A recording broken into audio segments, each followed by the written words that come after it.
Dracula by Bram Stoker. Chapter 17. Dr. Seward's Diary continued.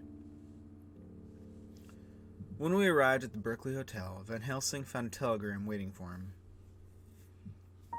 Am coming up by train. Jonathan at Whitby. Important news. Mina Harker. The professor was delighted. "Ah, that wonderful Madame Mina," he said. "Pearl among women. She arrived, but I cannot stay. She must go to your house, friend John. You must meet her at the station. Telegraph her en route, so that she may be prepared." When the wire was dispatched, he had had a cup of tea. Over it, he told me of a diary kept by Jonathan Harker when abroad, and gave me a typewritten copy of it, as also of Mrs. Harker's diary at Whitby. "Take these," he said, "and study them well. When I have returned, you will be master of all the facts, and we can then better enter on our inquisition. Keep them safe, for there is in them much of treasure. You will need all your faith, even you who have had much experience as of today, what is here told." He laid his hand heavily and gravely on the packet of papers as he spoke. "May be the beginning of the end to you and me and many another. Or it may sound the knell of the undead who walk the earth. Read all, I pray you, with the open mind, and if you can add in any way to the story here told, do so, for it is all important. You have kept diary of all these things so strange, is it not so?" "Yes." "Then we shall go through all these together when we meet." He then made ready for his departure, and shortly after drove off to Liverpool Street. I took my way to Paddington, where I arrived about 15 minutes before the train came in. The crowd melted away, after the bustling fashion common to arrival platforms, and I was beginning to feel uneasy, lest I might miss my guest, when a sweet-faced, dainty-looking girl stepped up to me, and after a quick glance said, "Dr. Seward, is it not?" "And you are Mrs. Harker," I answered at once, whereupon she held out her hand. "I knew you from the description of poor dear Lucy, but—" She stopped suddenly, and a quick blush overspread her face. The blush that rose to my own cheeks somehow set us both at ease, for it was a tacit answer to her own. I got her luggage, which included a typewriter, and we took the Underground to Fenchurch Street, after I had sent a wire to my housekeeper to have a sitting room and bedroom prepared at once for Mrs. Harker. In due time we arrived. She knew, of course, that the place was a lunatic asylum, but I could see that she was unable to repress a shudder when we entered. She told me that, if she might, she would come presently to my study, as she had much to say. So here I am finishing my entry in my phonograph diary whilst I await her. As yet, I have not had the chance of looking at the papers which Van Helsing left with me, though they lie open before me. I must get her interested in something so that I may have the opportunity of reading them. She does not know how precious time is, or what a task we have at hand, and I must be careful not to frighten her. Here she is. Mina Harker's Journal, September 29th. After I had tidied myself, I went down to Dr. Seward's study. At the door, I paused a moment, for I thought I heard him talking with someone. As, however, he had pressed me to be quick, I knocked at the door, and on his calling out, "Come in," I entered. To my intense surprise, there was no one with him. He was quite alone. And on the table opposite him was what I knew at once from the description to be a phonograph. I had never seen one, and was much interested. "I hope I did not keep you waiting," I said, "but I stayed at the door as I heard you talking and thought you were with someone." "Oh," he replied with a smile, "I was only entering my diary." "Your diary?" I asked him in surprise. "Yes," he answered, "I keep it in this." As he spoke, he laid his hand on the phonograph. I felt quite excited over it and blurted out, "Why, this beats even shorthand. May I hear it say something?" "Certainly," he replied with alacrity, and stood up and put it in train for speaking. Then he paused, and a troubled look overspread his face. "The fact is," he began awkwardly, "I only keep my diary in it, and as it is almost entirely, about my cases, it may be awkward, that is, He stopped, and I tried to help him out of his embarrassment. "You helped to attend dear Lucy at the end. Let me hear how she died. For all that I know of her, I shall be very grateful. She was very, very dear to me." To my surprise, he answered with a horror-struck look on his face. "Tell you of her death? Not for the wide world." "Why not?" I asked, for some grave, terrible feeling was coming over me. Again he paused, and I could see that he was trying to invent an excuse. At length he stammered out, "You see, I do not know how to pick out any particular part of the diary." Even while he was speaking, an idea dawned upon him, and he said with unconscious simplicity, in a different voice, and with the naivete of a child, "That's quite true, upon my honor. Honest Indian." I could not but smile, at which he grimaced. "I gave myself away that time," he said. "But do you know that, although I have kept the diary for months past, it never once struck me how I was going to find any particular part of it in case I wanted to look it up?" By this time, my mind was made up that the diary of a doctor who attended Lucy might have something to add to the sum of our knowledge of that terrible being, and I said boldly, "Then, Dr. Seward, you had better let me copy it out for you on my typewriter." He grew to a positively deathly pallor as he said, No, for all the world. I wouldn't let you know that terrible story." Then it was terrible. My intuition was right. For a moment I thought, and as my eyes ranged the room unconsciously looking for something or some opportunity to aid me, they lit on a great batch of typewriting on the table. His eyes caught the look in mine, and without his thinking followed their direction. As they saw the parcel, he realized my meaning. "You don't know me," I said. "When you have read those papers, my own diary and my husband's also, which I have typed, you will know me better.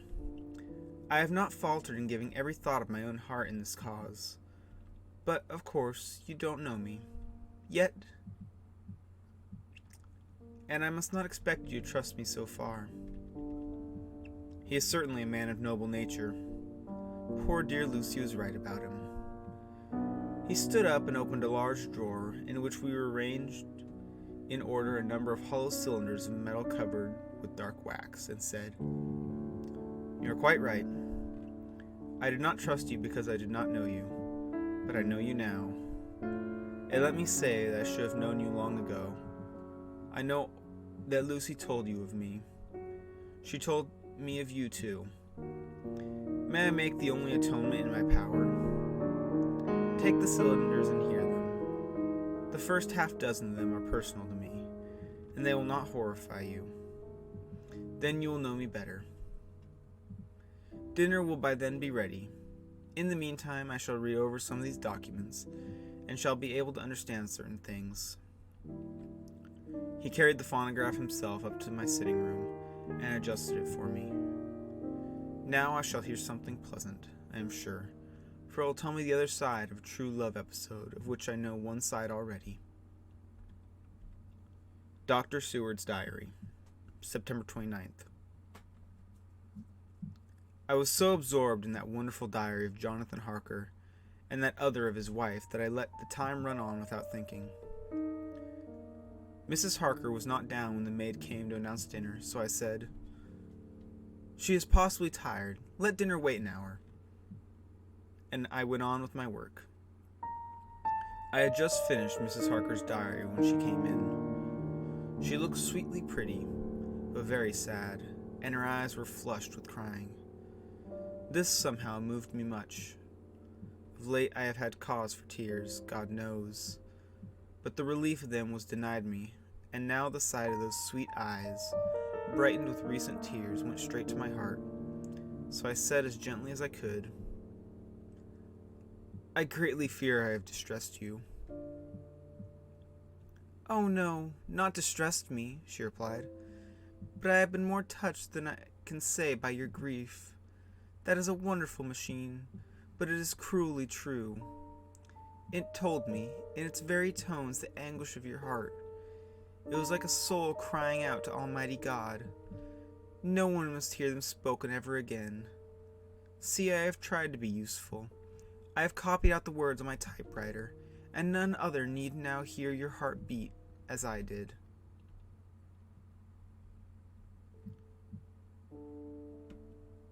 "No one need ever know, shall ever know," I said in a low voice. She laid her hand on mine and said very gravely, "Ah, but they must." "Must? But why?" "Because it is a part of the terrible story, a part of dear poor Lucy's death and all that led to it. Because in the struggle which we have before us to rid the earth of this terrible monster, we must have all the knowledge and all the help which we can get. I think that the cylinders which you gave me contained more than you intended me to know. But I can see that there are in your record many lights to this dark mystery. You'll help me, will you not? I know all up to a certain point, and I see already, though your diary only took me to September 7th, how poor Lucy was beset, and how her terrible doom was being wrought out. Jonathan and I have been working day and night since Professor Van Helsing saw us. He has gone to Whitby to get more information, and he will be here tomorrow to help us. We need have no secrets amongst us. Working together and with absolute trust, we can surely be stronger than if some of us were in the dark." She looked at me so appealingly, and at the same time manifested such courage and resolution in her bearing, that I gave in at all once to her wishes. "You shall," I said, "do as you like in the matter. God forgive me if I do wrong. There are terrible things yet to learn of. But if you so far traveled on the road to poor Lucy's death, you will not be content, I know, to remain in the dark. Nay, the end, the very end, may give you a gleam of peace. Come, there's dinner. We must keep one another strong for what is before us. We have a cruel and dreadful task. When you have eaten, you shall learn the rest, and I shall answer any questions you ask. If there be anything which you do not understand, though it was apparent to us who were present." Mina Harker's Journal, September 29th. After dinner, I came with Dr. Stewart to his study. He brought back the phonograph from my room, and I took my typewriter. He placed me in a comfortable chair and arranged the phonograph so I could touch it without getting up, and showed me how to stop it in case I would want to pause. Then he very thoughtfully took a chair, with his back to me so that I might be free as possible, and began to read. I put the forked metal to my ears and listened. When the terrible story of Lucy's death and all that followed was done, I lay back in my chair, powerless. Fortunately, I am not of a fainting disposition. When Dr. Seward saw me, he jumped up with a horrified exclamation, and hurriedly taking a case bottle from a cupboard, gave me some brandy, which in a few minutes somewhat restored me.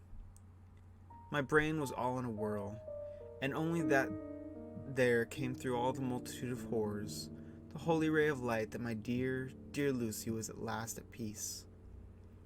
I did not think I could have borne it without making a scene. It is all so wild and so mysterious and strange that if I had not known Jonathan's experience in Transylvania, I could not have believed. As it was, I didn't know what to believe, and so got out of my difficulty by attending to something else. I took the cover off my typewriter and said to Dr. Seward, "Let me write all this out now. We must be ready for Dr. Van Helsing when he comes. I have sent a telegram to Jonathan to come on here when he arrives in London from Whitby. In this matter, dates are everything, and I think that if we get all our material ready and have every item put in chronological order, we have done much. You tell me that Lord Godalming and Mr. Morse are coming too. Let us be able to tell him when they come." He accordingly set the phonograph at a slow pace, and I began to type from the beginning of the 7th cylinder. I used manifold, and so took 3 copies of the diary, just as I had done with all the rest. It was late when I got through, but Dr. Seward went about his work of going his rounds at the patients. When he had finished, he came back and sat near me, reading, so that I did not feel too lonely whilst I worked. How good and thoughtful he is. The world seems full of good men, even if there are monsters in it. Before I left him, I remembered what Jonathan put in his diary of the professor's perturbation at reading something in an evening paper at the station at Exeter.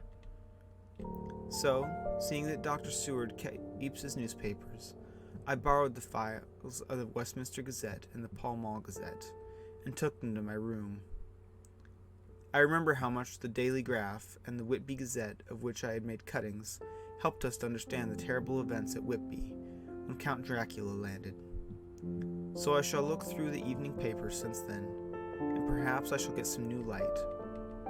I am not sleepy, and the work will help keep me quiet. Dr. Seward's Diary. September 30th. Mr. Harker arrived at 9 o'clock. He had got his wife's wire just before starting. He is uncommonly clever, if one can judge from his face, and full of energy. If this journal be true, and judging by one's own wonderful experiences it must be, he is also a man of great nerve. The going down to the vault a second time was a remarkable piece of daring. After reading his account of it, I was prepared to meet a good specimen of manhood, but hardly the quiet, businesslike gentleman who came here today. Later. After lunch, Harker and his wife went back to their own room, and as I passed a while ago, I heard the click of the typewriter. They are hard at it. Mrs. Harker says that they are kneading together in chronological order every scrap of evidence they have. Harker has got the letters between the consignee of the boxes at Whitby and the carriers in London who took charge of them. He is now reading his wife's typescript of my diary. I wonder what they make out of it. Here it is. Strange that it never struck me that the very next house might be the Count's hiding place. Goodness knows that we have had enough clues from the conduct of the patient Renfield. The bundles of letter relating to the purchase of the house were in the typescript. Oh, if we only had them earlier, we might have saved poor Lucy. Stop! That way madness lies. Harker has gone back and is again collating his material. He says that by dinner time they will be able to show a whole connected narrative. He thinks that in the meantime I should see Renfield, as hitherto he has been a sort of index to the comings and goings of the Count. I hardly see this yet, but when I get the dates I suppose I shall. What a good thing that Mrs. Harker put the cylinders into type. We could never have found the dates otherwise. I found Renfield sitting placidly in his room with his hands folded, smiling benignly. At the moment he seemed as sane as anyone I ever saw. I sat down and talked to him on a lot of subjects, all of which he treated naturally. He then of his own accord spoke of going home, a subject he has never mentioned to my knowledge during his sojourn here. In fact, he spoke quite confidently of his getting discharged at once. I believe that, had I not had the chat with Harker and read the letters and the dates of his outburst, I should have been prepared to sign for him after a brief time of observation. As it is, I am darkly suspicious. All those outbreaks were in some way linked to the proximity of the Count. What then does this absolute content mean? Can it be that his instinct is satisfied as the vampire's ultimate triumph? Stay he himself as the zoophagous? In his wild ravings outside the chapel door of the deserted house, he always spoke of master? This all seems confirmation of our idea. However, after a while I came away. My friend is just a little too sane at present to make it safe to probe him too deep with questions. He might begin to think, and then... So I came away. I mistrust these quiet moods of his, so I have given the attendant a hint to look closely after him, and have a straight waistcoat ready in case of need. Jonathan Harker's Journal. September 29th. In train to London. When I received Mr. Billington's courteous message that he would give me any information in his power, I thought it best to go down to Whitby and make, on the spot, such inquiries as I wanted. It was now my object to trace that horrid cargo to the Count's, to its place in London. Later, we may be able to deal with it. Billington Jr., a nice lad, met me at the station, and brought me to his father's house, where they had decided that I must stay the night. They are hospitable, with true Yorkshire hospitality. Give a guest everything, and leave him free to do as he likes. They all knew that I was busy, and that my stay was short, and Mr. Billington had ready in his office all the papers concerning the consignment of boxes. It gave me almost a turn to see again one of the letters which I had seen on the Count's table before I knew his diabolical plans. Everything had been carefully thought out and done systematically and with precision. He seemed to have been prepared for every obstacle which might be placed by accident in the way of his intentions being carried out. To use an Americanism, he had taken no chances, and the absolute accuracy with his instructions were fulfilled was simply the logical result of his care. I saw the invoice and took note of it.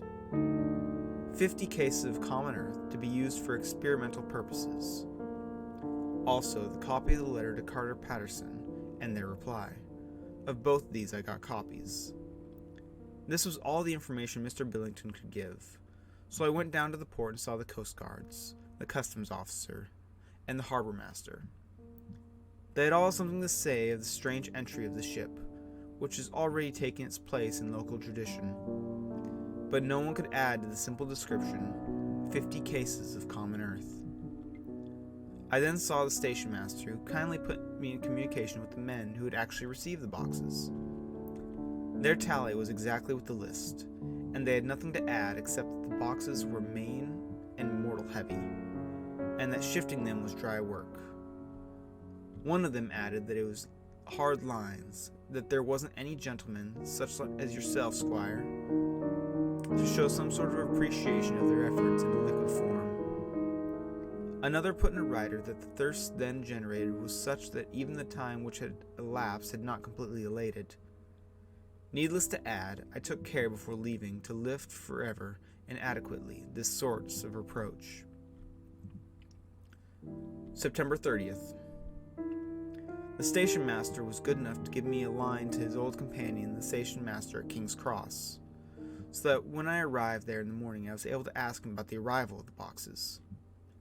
He too put me at once in communication with the proper officials, and I saw that their tally was correct with the original invoice. The opportunities of acquiring an abnormal thirst had here been limited. A noble use of them had, however, been made, and again I was compelled to deal with the result in an ex post facto manner. From thence I went to Carter Patterson's central office, where I met with the utmost courtesy. They looked up the transaction in their daybook and letterbook, and at once telephoned to King's Cross office for more details. By good fortune, the men who did the teaming were waiting for work, and the official at once sent them over, sending also by one of them the waybill and all the papers connected with delivery of the boxes at Carfax. Here again I found the tally agreeing exactly. The carrier's men were able to supplement the paucity with the written words with a few details. These were, I shortly found, connected almost solely with the dusty nature of the job, and of the consequent thirst engendered in the operators.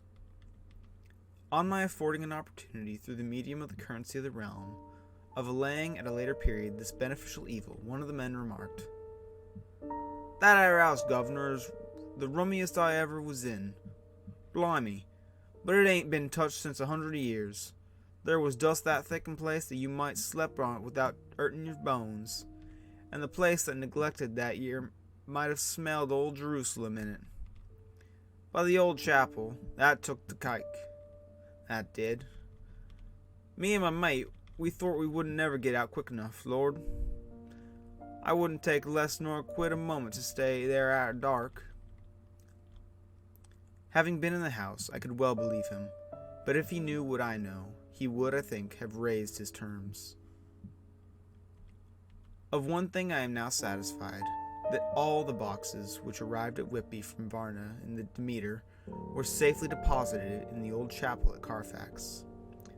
There should be 50 of them there, unless any have since been removed, as from Dr. Seward's diary, I fear.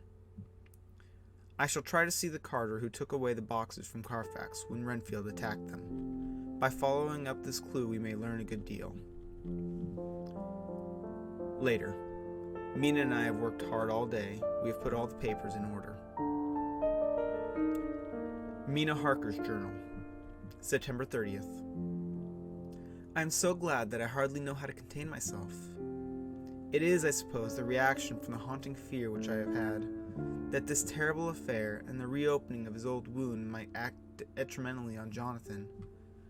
I saw him leave for Whitby with as brave a face as I could, but I was sick with apprehension. The effort has, however, done him good. He was never so resolute, never so strong, never so full of volcanic energy as at present. It is just as that dear, good Professor Van Helsing said, he is true grit, and he improves under strain that would kill a weaker nature. He came back full of life and hope and determination. We have got everything in order for tonight. I feel myself quite wild with excitement. I suppose one ought to pity anything so hunted as is the Count. That's just it. This thing is not human, not even beast. To read Dr. Seward's account of poor Lucy's death and what followed is enough to dry up the springs of pity in one's heart. Later. Lord Godalming and Mr. Morris arrived earlier than we expected. Dr. Seward was out on business and had taken Jonathan with him, so I had to see them. It was to me a painful meeting, for it brought back all poor dear Lucy's hopes for only a few months ago. Of course, they had heard Lucy speak of me, and it seems that Dr. Van Helsing too has been quite blowing my trumpet, as Mr. Morris expressed it. Poor fellows, neither of them is aware that I know all about the proposals they made to Lucy. They did not quite know what to say or do, as they were ignorant of the amount of my knowledge, so they had to keep on neutral subjects. However, I thought the matter over, and came to the conclusion that the best thing I could do would be to post them in affairs right up to date. I knew from Dr. Seward's diary that they had been at Lucy's death, her real death, and that I need not fear to betray any secret before the time. So I told them as well as I could that I had written all the papers and diaries, and that my husband and I, having typewritten them, had just finished putting them in order. I gave them each a copy to read in the library. When Lord Godalming got his and turned it over, it does make a pretty good pile, he said, "Did you write all this, Mrs. Harker?" I nodded, and he went on. "I don't quite see the drift of it, but you people are all so good and kind, and been working so earnestly and so energetically, that all I can do is accept your ideas blindfold and try to help you. I have had one lesson already in accepting facts that should make a man humble to the last hour of his life. Besides, I know you loved my poor Lucy." Here he turned away and covered his face with his hands. I could hear tears in his voice. Mr. Morris, with an instinctive delicacy, just laid a hand for a moment on his shoulder, and then walked quietly out of the room. I suppose there is something in woman's nature that makes a man free to break down before her and express his feelings on the tender or emotional side without feeling it derogatory to his manhood. For when Lord Godalming found himself alone with me, he sat down on the sofa and gave way utterly and openly. I sat down beside him and took his hand. I hope he didn't think it forward of me, and that if he ever thinks of it afterwards, he will never have such a thought. There I wrong him. I know he never will. He is too true a gentleman. I said to him, for I could see that his heart was breaking, "I love dear Lucy, and I know what she was to you, and what you were to her. She and I were like sisters, and now she is gone. Will you not let me be like a sister to you in your trouble? I know what sorrows you have had, though I cannot measure the depth of them. If sympathy and pity can help in your affliction, won't you let me be of some little service, for Lucy's sake?" In an instant, the poor dear fellow was overwhelmed with grief.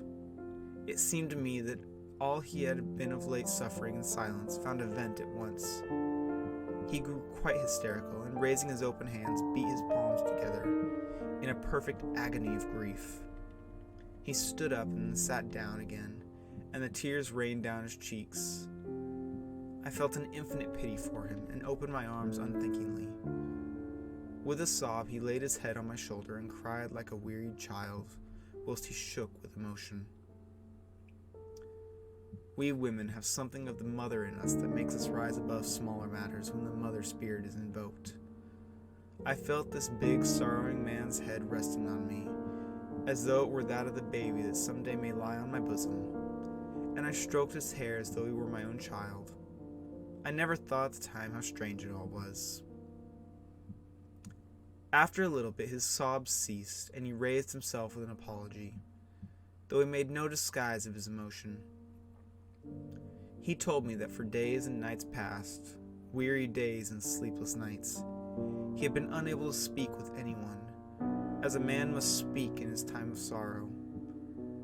There was no woman whose sympathy could be given to him, or with whom, owing to the terrible circumstance with which his sorrow was surrounded, he could speak freely. "I know how I have suffered," he said as he dried his eyes, "but I do not know even yet, and none other can ever know, how much your sweet sympathy has been to me today. I shall know better in time, and believe me that, though I am not ungrateful now, my gratitude will grow with my understanding. You will let me be like a brother, will you not? For all our lives, for dear Lucy's sake." "For dear Lucy's sake," I said as we clasped hands. "Aye, and for your own sake," he added. "For if a man's esteem and gratitude are ever worth the winning, you have won mine today. If ever the future should bring to you a time when you need a man's help, believe me, you will not call in vain. God grant that no such time may ever come to you to break the sunshine of your life. But if it should ever come, promise me that you will let me know." He was so earnest, and his sorrow was so fresh, that I felt it would comfort him, so I said, "I promise." As I came along the corridor, I saw Mr. Morse looking out a window. He turned as he heard my footsteps. "How's Art?" he said. Then, noticing my red eyes, he went on, "Ah, I see you've been comforting him. Poor old fellow, he needs it. No one but a woman can help a man when he is in trouble of the heart, and he has no one to comfort him." He bore his own troubles so bravely that my heart bled for him. I saw the manuscript in his hand. I knew that when he read it, he would realize how much I knew. So I said to him, "I wish I could comfort all who suffer from the heart. Will you let me be your friend? And will you come to me for comfort if you need it? You'll know later on why I speak." He saw that I was in earnest, and stooping, took my hand, raising it to his lips, kissed it. It seemed but poor comfort to so brave and unselfish a soul, and impulsively I bent over and kissed him. The tears rose in his eyes, and there was a momentary choking in his throat. He said quite calmly, "Little girl, you'll never regret that true-hearted kindness, so long as you ever live." Then he went on to the study to his friend. Little girl, the very words he had used to Lucy. And oh, but he proved himself a friend.